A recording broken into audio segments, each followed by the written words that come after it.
Okay, good morning. അപ്പം നമുക്ക് പെയിൻറ്റിൻ്റെ MCQ നോക്കാവേ. First കുറച്ച് MCQ നമ്മൾ ഡിസ്കസ് ചെയ്തായിരുന്നു. ബാക്കി വന്നിട്ടുള്ള പ്രീവിയസ് ഇയർ ക്വസ്റ്റ്യൻ ആണ്. നമ്മൾ ഡിസ്കസ് ചെയ്യാത്ത PYQs ആണ് ഇതിൽ ഉൾപ്പെടുത്തിയിരിക്കുന്നത്. ഓക്കെ, അപ്പം നോക്കിയേ, the process of filling up all the nail holes. എന്താണ്? The process of filling up all the nail holes, cracks etcetera with putty is known as. എന്താണ്? നമ്മൾ പെയിന്റ് ചെയ്യുമ്പം ഈ ആണിയൊക്കെ ഇങ്ങനെ പറിച്ച സ്ഥലങ്ങളുണ്ടാവില്ലേ? അപ്പൊ അവിടെയൊക്കെ എന്താ ഫില്ല് ചെയ്യുന്നതിന് പറയുന്ന പേരെന്താണെന്നറിയാവോ? സ്റ്റോപ്പിംഗ്. എന്താ പറയുന്നത്? സ്റ്റോപ്പിംഗ്. ഓക്കെ, അതിനെന്താണ് പറയുന്നത്? സ്റ്റോപ്പിംഗ്. അടുത്ത നോക്കി, snow sem is A snow sem എന്ന് പറയുമ്പോൾ എന്താ? സിം ഉണ്ട് അല്ലേ? ആ സെം ഉള്ള കാരണം അതെന്താണ്? It is an cement paint. Snowcem is a cement paint. ഓർക്കാലോ, ഈ സ്നോസെമ്മിനകത്ത് സെമ്മിനെ നോക്കാവുള്ളൂ. അവൻ ആരാണ്? ഒരു സിമെന്റ് പെയിന്റ് ആണ്. അടുത്തത്, the defect caused by water vapour which is trapped behind the painted surface. Water air bubble ഇതൊക്കെ എന്താണ്? പെയിന്റഡ് സർഫസിന് ഇടയിൽ വരുമ്പോൾ എന്തായിരുന്നു നമ്മൾ പറഞ്ഞത്? എന്താണ് നമ്മൾ അതിന് പേര് പറഞ്ഞത്? ബ്ലിസ്റ്ററിങ്. എന്താണ് നമ്മൾ പേര് പറഞ്ഞത്? ബ്ലിസ്റ്ററിങ്. ഓക്കെ, അടുത്ത നോക്കിയേ, the paint containing binding material such as polyvinyl lactate. എന്താണ്? polyvinyl lactate, styrene, alkyl resin and other synthetic resin. ഈ synthetic resins ഒക്കെ വരുന്ന polyvinyl acetate എന്നൊക്കെ നമ്മൾ പറഞ്ഞില്ലേ? അസറ്റേറ്റ് പോലെ ലാക്ടേറ്റ് ഒക്കെ വരികയാണെങ്കിൽ ആ പെയിന്റിന് എന്നാ പേരാ പറയുന്നത്? Emulsion paint. എന്തോ പെയിന്റ് ആണ്? Emulsion paint. അടുത്തത് നോക്കി, the defect അപ്പൊ ഡിഫക്റ്റിന്റെ ആൻസർ ബ്ലിസ്റ്ററിങ് നമ്മൾ പറഞ്ഞായിരുന്നു അല്ലേ? ഇനി അടുത്ത് നോക്കി, detachment of paint film from the സർഫസിൽ നിന്ന് എന്ത് ചെയ്യുക? പെയിന്റ് ഫിലിം ഇങ്ങനെ ഡിറ്റാച്ച് ചെയ്ത് പോവുക. അവൻ ഡിറ്റാച്ച് ചെയ്ത് പോകുന്നതിന് എന്താ പറഞ്ഞേ? ഫ്ലേക്കിംഗ് അല്ലേ? എന്താണ് അവന്റെ പേര്? ഫ്ലേക്കിംഗ്. അടുത്ത നോക്കി, thinner in plastic emulsion paint. നമ്മൾ എമൽഷൻ പെയിന്റിൽ ആരെയാ തിന്നറായിട്ട് യൂസ് ചെയ്യുന്നത് നമ്മൾ പറഞ്ഞത്? തിന്നറായിട്ട് എമൽഷൻ പെയിന്റിൽ യൂസ് ചെയ്യുന്ന ആരാണ്? വാട്ടർ ആണ്. അടുത്ത് നോക്കി, the colour obtained by mixing red and blue. റെഡും ബ്ലൂവും കൂടെ മിക്സ് ചെയ്താൽ നമുക്ക് ഏത് കളറാ കിട്ടുന്നത്? റെഡും ബ്ലൂ കൂടെ മിക്സ് ചെയ്ത് നമുക്ക് കിട്ടുന്നത് വയലറ്റ് ആണേ. നോക്കിയേ, കളർ മിക്സിങ് ഒത്തിരി ഉണ്ട്, എങ്കിലും ഞാൻ മേജർ ആയിട്ടുള്ളത് കുറച്ച് എടുത്തിട്ടേക്കുക. റെഡും ബ്ലൂ കൂടെ ചേർന്നാൽ വയലറ്റ് കിട്ടും. പിന്നെ യെല്ലോയും റെഡും കൂടെ ചേർന്നാൽ ഓറഞ്ച് കിട്ടും. പിന്നെന്താണ്? ഗ്രീനും റെഡും ചേർന്നാൽ ഒരു ബ്രൗൺ കളറ്. പിന്നെ വൈറ്റും റെഡും ചേർന്നാൽ മജന്ത കളർ. ഓക്കെ, അടുത്ത നോക്കി, അപ്പം the colour obtained by mixing red and blue എന്ന് പറയുമ്പോൾ എന്താണ്? വയലറ്റ്. ഓക്കെ, അടുത്ത നോക്കി, ഇൻ പെയിന്റിങ് PVCN നമ്മൾ പറഞ്ഞില്ലേ? PVCN pigment volume concentration number അല്ലേ? അപ്പൊ നോക്കിയേ, പിഗ്മെന്റ് വോളിയം കോൺസെൻട്രേഷൻ. ഇവിടെ option 4 pigment volume concentration number ആണ് എന്ത്? PVCN.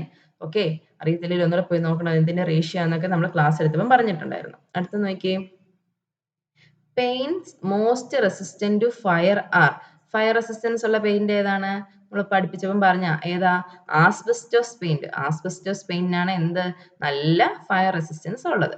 അടുത്ത് നോക്കി, Duco is the trade name for. Duco, D. Okay, D ഓർത്തണം. Duco is the trade name for എന്താണ്? Cellulose paint. സെല്ലുലോസ് എവിടെ ഉള്ളത്? വുഡിലുണ്ട്. വുഡിന്റെ ഡി ഓർക്കുക. എന്താണ്? ഡ്യൂക്കോ പെയിന്റ് എന്നാണ്? ഒരു സെല്ലുലോസ് പെയിന്റ് ആണ്. അങ്ങനെ കണക്ട് ചെയ്ത് ഓർത്തിരിക്കണേ. PVCN range, pigment volume concentration number range 25 to 40. അങ്ങനെയാണെങ്കിൽ that type of paint used for prime coat on. ഏതിൽ പ്രൈം കോട്ടിലാണ് അവൻ യൂസ് ചെയ്യുന്നത്? 25 to 40 മെറ്റൽ സർഫേസുകളിലാണ് 25 to 40 PVCN pigment volume concentration number ഉള്ളത് യൂസ് ചെയ്യുന്നത്. ഇനി നമുക്ക് ഈ റേഞ്ച് ചെറിയൊരു വ്യത്യാസത്തിൽ 28 to 40 എന്നാ തരുന്നതെങ്കിൽ നമ്മുടെ ആൻസർ മാറും. എന്താണ്? എക്സ്റ്റീരിയർ സർഫസ് ഓഫ് ബിൽഡിംഗ് എന്നാകും. മനസ്സിലായോ? അടുത്തത് നോക്കി, which of the following not present in varnish. വാർണിഷിന് ഇല്ലാത്ത എന്തൊക്കെയാണ്? വാർണിഷിനില്ലാത്ത നമ്മൾ പറഞ്ഞത്? പിഗ്മെന്റ് ഉണ്ട്, ഡ്രൈയിങ് ഓയിൽ ഉണ്ട്, ആന്റി സ്കിന്നിങ് ഏജന്റ് ഉണ്ട്. അപ്പൊ ഇല്ല, സോറി, വാർണിഷിൽ എന്തൊക്കെയുള്ളത്? പിഗ്മെന്റ് ഇല്ല. വാർണിഷ് നമ്മൾ പറഞ്ഞത് കളർലെസ് എന്നല്ലേ പറഞ്ഞത്? വാർണിഷ് കളർലെസ് ആണ്, അല്ലെ ട്രാൻസ്പെറന്റ് ആണെന്നൊക്കെയല്ലേ പറഞ്ഞത്? അപ്പം എന്താണ്? അപ്പം വാർണിഷ് കളർലെസ് ആകുമ്പോൾ ട്രാൻസ്പെറന്റ് ആകുമ്പോൾ അതിനകത്ത് ആരില്ല, പിഗ്മെന്റ് ഇല്ല. ഡ്രൈയിങ് ഓയിൽ ഉണ്ട്, നമ്മൾ ലിൻസീഡ് ഓയിലൊക്കെ ഉണ്ടെന്ന് പറഞ്ഞത്. പിന്നെ ആന്റി സ്കിന്നിങ് ഏജന്റ് ഉണ്ട്, പിന്നുള്ളത് എന്താണ്, തിന്നർ ആണ് ഉള്ളത്. ഓക്കെ, ഇനി അടുത്ത് നോക്കി, solvent commonly used for oil paint. Oil പെയിന്റിൽ യൂസ് ചെയ്യുന്ന സോൾവെന്റ്, ടി വെച്ച് കണക്ട് ചെയ്യാൻ ഞാൻ പറഞ്ഞു, ആരാണ്, ടർപ്പന്റൈൻ. അടുത്ത് നോക്കി, formation of very small loose mass, MASS ആണ്, mass of the painted surface is known as, എന്താണ്, ഒരു very small loose mass painted സർഫസിൽ ഉണ്ടാകുന്നു. പീലിംഗ്, പോപ്പിംഗ്, എഫ്ലോറസൻസ്, ഫ്ലേക്കിംഗ്, എന്താണ്, ഫ്ലേക്കിംഗ്. നമ്മൾ പറഞ്ഞ അല്ലേ, ലൂസ് മാസ് എന്താണ് സർഫസിൽ ഇങ്ങനെ ഉണ്ടാകുന്നതിന് എന്താ പറയുന്നത്, flaking. Surface is known as, S ഉണ്ട്, മാസ്. ഓക്കെ, അപ്പം കറക്ഷൻ ഒക്കെ നോക്കണം, സ്പെല്ലിംഗ് മിസ്റ്റേക്ക് നോക്കണം. Formation of very small loose mass of the painted surface is known as, എന്താണ്, ഫ്ലേക്കിംഗ്. അടുത്തെന്താ, gradual loss of colour of paint. ബാക്കി question വായിക്കണോ? Due to the effect of sunlight on pigment of paint is called. എന്താ നമ്മൾ പറഞ്ഞേ, fade ചെയ്യുക അല്ലേ, എന്താ പറഞ്ഞേ, ഫെയ്ഡിങ്. അടുത്ത് നോക്കിയേ, distemper is use to coat. Distemper നമ്മൾ പറഞ്ഞു അല്ലേ, വാട്ടറിൽ മിക്സ് ചെയ്ത് ചോക്ക് പൗഡർ ഒക്കെ മിക്സ് ചെയ്ത് ഉണ്ടാക്കുന്ന ഡിസ്റ്റംബർ എന്ന് പറഞ്ഞു. ഡിസ്റ്റംബർ എവിടെ യൂസ് ചെയ്യത്തുള്ളൂ, എവിടെ യൂസ് ചെയ്യുന്നേ, ഇന്റീരിയർ സർഫസിൽ യൂസ് ചെയ്യത്തുള്ളൂ അല്ലേ. വെതറുമായിട്ട് എക്സ്പോസ്ഡ് ആവാത്ത ഇന്റീരിയർ സർഫസുകളിലാണ് നമ്മൾ എന്ത് യൂസ് ചെയ്യുന്നത്, ഡിസ്റ്റംബർ യൂസ് ചെയ്യുന്നത്. Only liquid in which, base ആണ്, base and pigment are dissolve to form a paint is called. അപ്പൊ എന്താണ്, ഒൺലി ലിക്വിഡ് ഇൻ വിച്ച്, ബേസും എന്താണ്, പിഗ്മെന്റൂടെ മിക്സ് ചെയ്ത് കഴിയുമ്പം എന്ത് കിട്ടും, dissolve to form a paint is called thinner, filler, vehicle, none of this. Okay, അപ്പം ഇതിന്റെ കൂടെ എന്താണ്, നമ്മൾ ഈ ബേസിനെയും പിഗ്മെന്റിനെയും ഏതോ ഒരു സാധനത്തിനോട് മിക്സ് ചെയ്ത് കഴിഞ്ഞാൽ നമുക്ക് എന്ത് കിട്ടും, പെയിന്റ് കിട്ടും. ഏത് സാധനം അത്, ഏത് സാധനം, നമ്മുടെ വെഹിക്കിള്. ആരാ, വെഹിക്കിൾ അല്ലെ ക്യാരിയർ എന്നൊക്കെ നമ്മൾ പറഞ്ഞില്ലേ, വെഹിക്കിളുമായിട്ട് നമ്മൾ ബേസ്, ഇവിടെ ബേസ് ഉണ്ട്, ബേസ് അല്ലെങ്കിൽ പിഗ്മെന്റ് ചേർത്ത് കഴിയുമ്പോഴാണ് നമുക്ക് എന്ത് കിട്ടുക, നമ്മുടെ പെയിന്റിനെ കിട്ടുക. അടുത്ത് നോക്കിയേ, which one of the following is not a vehicle in paint. ഇതിനകത്ത് പെയിന്റിലുള്ള വെഹിക്കിൾ അല്ലാത്തത് ഏത്, nut oil, poppy oil, tung oil. അതിൻ്റെ കൂടെ നമ്മൾ ഒന്നുകൂടെ പഠിച്ചു, എന്ത്, ലിൻസീഡ് ഓയിൽ. ടർപ്പന്റൈൻ എന്തായിരുന്നു, നമ്മള് തിന്നർ അല്ലെങ്കിൽ സോൾവെന്റ് ആയിരുന്നു അല്ലെ ടർപ്പന്റൈന്. അപ്പൊ നമ്മുടെ ആൻസർ എന്താണ്, ഓപ്ഷൻ 4, ടർപ്പന്റൈൻ ഓയിൽ ആണ് നമ്മുടെ ആൻസർ. അടുത്തത്, best primer used in structural steel work. ഞാൻ പറഞ്ഞു സ്ട്രക്ചറൽ സ്റ്റീൽ വർക്കിനാകുമ്പോൾ ഏത് കളറാണ്, ആദ്യം നമ്മൾ അടിക്കുമ്പോൾ റെഡ് കളർ അല്ലേ, അപ്പൊ ഏതായിരിക്കും, റെഡ് ലെഡ്. നമ്മൾ ആദ്യം അടിക്കുന്ന പ്രൈമർ ആയിട്ട് അടിക്കുന്ന എന്താണ്, പ്രൈമറി അല്ലെ ഫസ്റ്റിൽ അടിക്കുന്ന എന്താണ്, റെഡ് ലെഡ്. അടുത്ത നോക്കി, the pigment used in paint for corrosive resistance. Corrosive resistance കൊടുക്കുന്ന ആരായിരുന്നു, നമ്മുടെ റെഡ് ലെഡ് ആണ്. നമ്മുടെ റെഡ് ലെഡ് ആണ് എന്തിന്, നമ്മുടെ പെയിന്റിന് എന്താണ്, നമ്മുടെ സർഫസിന് കൊറോസീവ് റെസിസ്റ്റൻസ് കൊടുക്കുന്ന സാധനമാണ് എന്ത്, റെഡ് ലെഡ്. അതുകൊണ്ടാണ് ആ മെറ്റൽ സർഫസിലൊക്കെ ആദ്യം അവനെ അടിക്കുന്നത്. അടുത്ത നോക്കി, dash is used as A carrier in the manufacture of paints. Carrier അല്ലെങ്കിൽ വെഹിക്കിൾ, അത് വെഹിക്കിളിൽ പ്രധാനമായിട്ട് യൂസ് ചെയ്യുന്ന, മാനുഫാക്ചർ ഓഫ് പെയിന്റിൽ യൂസ് ചെയ്യുന്ന വെഹിക്കിൾ അല്ലെങ്കിൽ കാരിയർ ആരാണ്, നമ്മുടെ ലിൻസീഡ് ഓയിൽ ആണ്. അടുത്ത നോക്കിയേ, dash is act as A binder for various pigments of paint.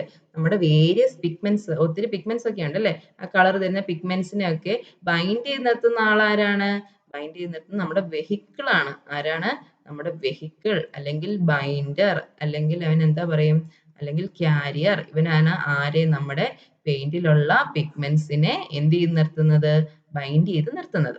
അടുത്ത ക്വസ്റ്റ്യൻ നോക്കിയേ, distemper is a type of, distemper നമ്മൾ ഡിസ്റ്റംബറിനെ പറ്റി പറഞ്ഞു. ഡിസ്റ്റംബർ എങ്ങനെയാ, ചോക്കിനെ വാട്ടറിലല്ലേ, എന്താണ്, distemper is a type of water paint. അടുത്ത് നോക്കി, spirit varnish consist of. Spirit വാർണിഷിനകത്ത് എന്താ ഉള്ളത്, സ്പിരിറ്റ് ഉണ്ട് അല്ലേ, സ്പിരിറ്റ് ഉണ്ട്, പിന്നെ അതിൻ്റെ കൂടെ ഷെല്ലാക്കും ഉണ്ട്. അപ്പൊ എന്തൊക്കെയുണ്ട്, ഷെല്ലാക്ക് പ്ലസ് സ്പിരിറ്റ് ആണ് എന്ത്, ഷെല്ലാക്ക് പ്ലസ് സ്പിരിറ്റ് ആണ് എന്ത്, നമ്മുടെ സ്പിരിറ്റ് വാർണിഷ്. അപ്പൊ ഓർക്കാലോ, സ്പിരിറ്റ് വാർണിഷ്, സ്പിരിറ്റിലും ഉണ്ട് വാർണിഷിലും എസ് ഉണ്ട്. അപ്പം ഇത് ഷെല്ലാക്ക്, ഇതെന്താണ്, സ്പിരിറ്റ്. അങ്ങനെ വല്ലതും കണക്ട് ചെയ്ത് ഓർത്തിരിക്കണേ. അടുത്തത്, defect in paint due to poor adhesion. Poor adhesion കാരണം ഉണ്ടാകുന്ന എന്താണ്, നമ്മുടെ ഫ്ലേക്കിംഗ് ആണ് അല്ലേ. പുവർ അഡ്ഹെഷൻ കാരണം എന്ത് ചെയ്യും, സർഫസ് ഇങ്ങനെ ഫ്ലേക്ക് ചെയ്ത് പെയിന്റ് സർഫസ് ഇളകി പോകും. അതിനാണ് പറയുന്നത് എന്ത്, ഫ്ലേക്കിംഗ്. ഓക്കെ, ഫ്ലേക്കിംഗ് എന്ത് കാരണം ഉണ്ടാകുന്നത്, പുവർ അഡ്ഹെഷൻ കാരണമാണ് ഉണ്ടാകുന്നത്. അടുത്ത നോക്കിയേ, which substance is prepared from resin. Resin ആരാണ്? വാർണിഷ്. നമ്മുടെ വാർണിഷിനെയാണ് റെസിനിൽ നിന്ന് ഉണ്ടാക്കുന്നത്. ഓക്കെ, അടുത്ത നോക്കിയേ, കോമൺലി യൂസ്ഡ് സിമെന്റ് പെയിന്റ്. ഏതാണ് കോമൺലി യൂസ്ഡ് സിമെന്റ് പെയിന്റ് എന്ന് പറയുന്നത്? നമ്മുടെ വൈറ്റ് സിമെന്റ് അല്ലേ. നമ്മൾ എല്ലാ ബിൽഡിങ്ങുകളും മിക്കവാറും പണിത് കഴിഞ്ഞിട്ട് ആദ്യം കുറച്ച് നാൾ വൈറ്റ് സിമെന്റ് അടിച്ചിടും. അത് കഴിഞ്ഞിട്ടാണ് അതിന്റെ പുറത്ത് നമ്മൾ ബാക്കി പെയിന്റ് ഒക്കെ അടിക്കുന്നത്. അപ്പോൾ കോമൺലി യൂസ്ഡ് സിമെന്റ് പെയിന്റ് എന്ന് ചോദിച്ചാൽ ഏതാണ് എഴുതേണ്ടത്? White cement. അടുത്തത്, ചീഫ് ഇൻഗ്രീഡിയന്റ് ഓഫ് പെയിന്റ്. പെയിന്റിലെ ചീഫ് ഇൻഗ്രീഡിയന്റ് ആരാ? പെയിന്റിന് എന്താണുള്ളത്? കളർ ആണുള്ളത് അല്ലെ. ആ കളർ കൊടുക്കുന്ന ചീഫ് ഇൻഗ്രീഡിയന്റ് ആരാണ്? ആ കളർ കൊടുക്കുന്ന പിഗ്മെന്റ് ആണ് അതിനകത്തുള്ള ചീഫ് ഇൻഗ്രീഡിയന്റ്. അടുത്ത നോക്കി, the common base for applying paint on wood is. നമ്മൾ വുഡിൽ പെയിന്റ് അപ്ലൈ ചെയ്യണമെങ്കിൽ ഏതാണ് കോമൺ ബേസ് ആയിട്ട് യൂസ് ചെയ്യുക? നമ്മുടെ വൈറ്റ് ലെഡിനെയാണ് നമ്മൾ എന്തിനു യൂസ് ചെയ്യുക? Wood, white lead. ഓക്കെ, അങ്ങനെയൊക്കെ കണക്ട് ചെയ്ത് ഓർക്കുക. വുഡിൽ വരുന്ന വൈറ്റ് ലെഡിനെയാണ്, വുഡിൽ നമ്മൾ കോമൺ ബേസ് ആയിട്ട് അപ്ലൈ ചെയ്യുന്നത് ഏതാണ്? വൈറ്റ് ലെഡ് ആണ്. ഓക്കെ, പെയിന്റ് അപ്ലൈ ചെയ്യാൻ വേണ്ടി നമ്മൾ ബേസ് ആയിട്ട് വുഡ് സർഫസിൽ എടുക്കുന്നത് വൈറ്റ് ലെഡ് ഉള്ള പെയിന്റുകളാണ്. ഓക്കെ, വൈറ്റ്, വുഡ് അങ്ങനെ കണക്ട് ചെയ്ത് പഠിക്കണേ. അടുത്തത്, which one is a solvent used in paint. Solvent, T കണ്ടാണ് ആരെ എഴുതിക്കണം? നമ്മുടെ ടർപ്പന്റൈനെ എഴുതിക്കണം. ഓക്കെ, അടുത്തത്, white lead in paint is acts as. White lead എന്താണ്? ബേസ്. ബേസിന്റെ നമ്മൾ പറഞ്ഞായിരുന്നു അല്ലെ, റൗളത്ത് എന്നൊക്കെ പറഞ്ഞില്ലായിരുന്നോ? അപ്പൊ അതിനകത്ത് വരുന്ന W അതെന്താണ്? വൈറ്റ് ലെഡ് എന്താണ്? നമ്മുടെ ബേസ് ആണ്. അടുത്ത് നോക്കിയേ, out of the following material which dries quickly. ഏതാണ് പെട്ടെന്ന് ക്വിക്ലി ഡ്രൈ ചെയ്യുന്നത്? നമ്മൾ പറഞ്ഞു അകത്തൊക്കെ കൊടുക്കാൻ വേണ്ടിയിട്ട് പറ്റുന്ന ഏതാണ്? പോളിഷ്. ഓക്കെ, അപ്പൊ എന്താണ്? നമ്മൾ നെയിൽ പോളിഷ് ഒക്കെ യൂസ് ചെയ്യുന്നവരല്ലേ. അപ്പൊ നെയിൽ പോളിഷ് ഒക്കെ യൂസ് ചെയ്ത് കഴിഞ്ഞാൽ എത്ര നേരം കൊണ്ട് പെട്ടെന്ന് ഉണങ്ങത്തില്ലേ. അപ്പൊ എന്താണ് ഈ തന്നേക്കുന്നതിൽ? Paint, polish, enamel, varnish. ഇതിൽ ഏറ്റവും ക്വിക്ലി ഡ്രൈ ആവുന്ന ആരാണ്? നമ്മുടെ പോളിഷ് ആണ്. അടുത്ത് നോക്കി, the main function of dryer in painting. നമ്മൾ എന്തിനാണ് പെയിന്റിൽ നമ്മൾ ഡ്രയർ കൊടുക്കുന്നത്? ഡ്രയർ എന്തിനാണ്? ആ മെയിൻ ഫംഗ്ഷൻ എന്താണ്? അവന്റെ ഫംഗ്ഷൻ എന്ന് പറയുമ്പോഴത്തേനും എന്താണ്? ഓക്സിജനെ എന്ത് ചെയ്യുക? അബ്സോർബ് ചെയ്യുക. എയറിൽ നിന്ന് ഓക്സിജനെ അബ്സോർബ് ചെയ്യുക. അതാണ് അവന്റെ മെയിൻ ഫംഗ്ഷൻ. ഓക്കെ, അപ്പൊ ഇത്രയൊക്കെയുള്ള MCQs പ്രീവിയസ് ഇയർ ക്വസ്റ്റ്യൻ വന്നിട്ടുള്ളത്. അപ്പൊ നിങ്ങൾ എന്ത് ചെയ്യാം? നന്നായിട്ട് MCQs ഒക്കെ നോക്കുക, നന്നായിട്ട് പഠിക്കുക. ഓക്കെ, ഇനി നമുക്ക് മെറ്റൽസിന്റെ പ്ലാസ്റ്റിക്കിന്റെ ഒരു ടോപ്പിക് കൂടെ ഉള്ളൂ. അത് ഒറ്റ ക്ലാസ്സിൽ എടുത്ത് തീർക്കുക, അധികം ക്വസ്റ്റ്യൻസ് വരാത്ത ഏരിയ. ഓക്കെ, അപ്പൊ നെക്സ്റ്റ് ക്ലാസ് കൊണ്ട് നമ്മൾ തീരും. ഓക്കെ, അപ്പൊ എല്ലാവരും നന്നായിട്ട് പഠിക്കുക, റിവിഷൻ ചെയ്യുക, ക്വസ്റ്റ്യൻസ് ഒക്കെ നോക്കുക. Okay, all the best. Thank you.